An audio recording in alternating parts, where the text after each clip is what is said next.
Today, I wanted to talk a little bit about a term that kind of stuck in my head and I've been familiar with, but I haven't heard it obviously in a while, but it's the term personal luxury car.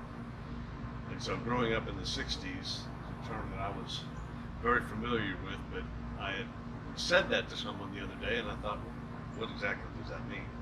Well, personal luxury cars were the combination of luxury with power, or let's say characteristics of a performance car. The term came about in the 50s. The first one that I read about was the Thunderbird. The longest running personal luxury car from a model perspective was the Cadillac Eldorado, which according to Wikipedia ran for 50 years. I'd have to go back and calculate that out. But so what I'm standing in front of today is a 1969 Lincoln Continental Mark Iii. So this would be a car that I would consider to be kind of the epitome of the personal luxury car. From a luxury perspective, we'll get in it here in a second. Obviously, it's a Lincoln Continental. That's, I think the name stands for luxury. From a performance perspective, the car has a 460 V8 4-barrel with 365 horsepower. So that, I think, qualifies it from a performance perspective. You've got to realize, or you can't forget, that even with the 365 horsepower, which is more than a GTO or a 1970 Z28 360 horse, the car weighs close to 5,000 pounds. So the way it's geared for cruising, so it's not going to be a race car. But we'll take it for a test drive here in a little bit. So we'll review a couple more features of this car.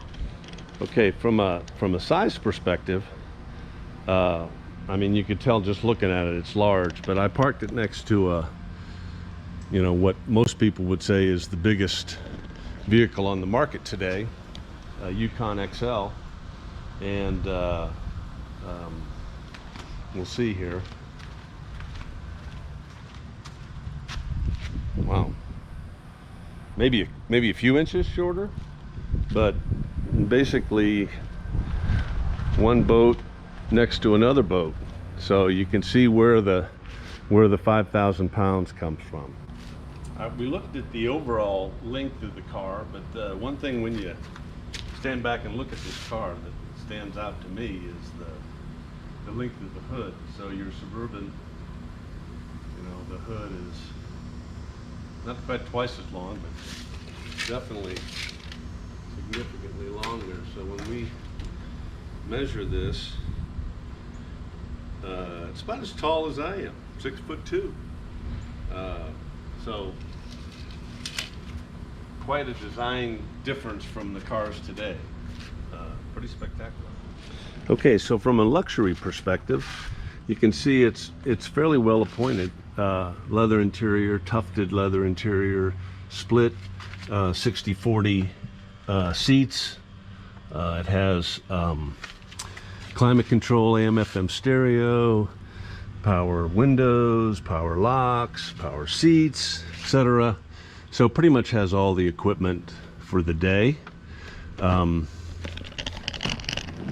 a size perspective, and I'm 6'3", so most cars today, if they have a back seat, you're not going to find me in it. But this one,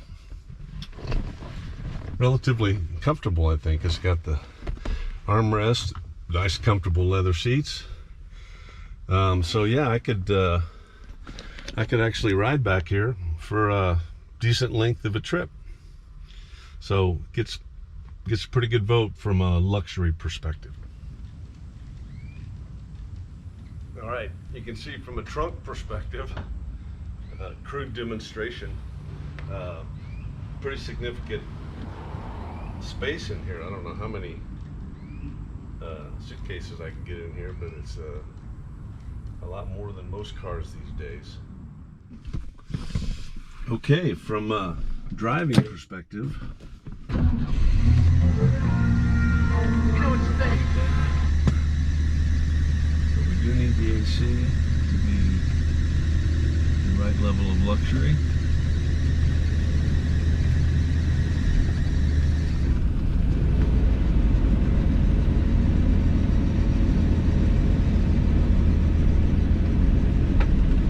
Very comfortable.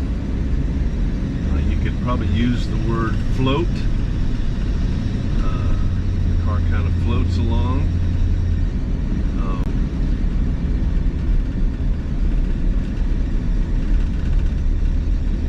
Got a little bit of a rattle somewhere, but other than that, very quiet. I can get used to this.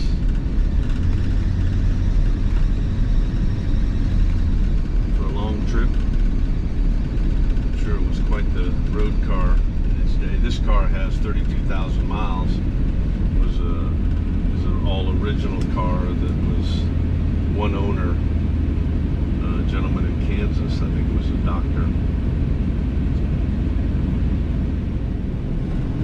Okay, so one of the things I've noticed when I drive this car is that I instantly lean to the right, steer with my open palm.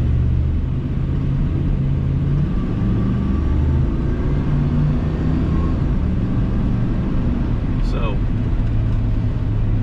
not a rocket ship, but I have to look up and I'll put it on the video what the 0 to 60 time, if it even exists. But by the feel of that, I'm going to say it's probably around 10 seconds.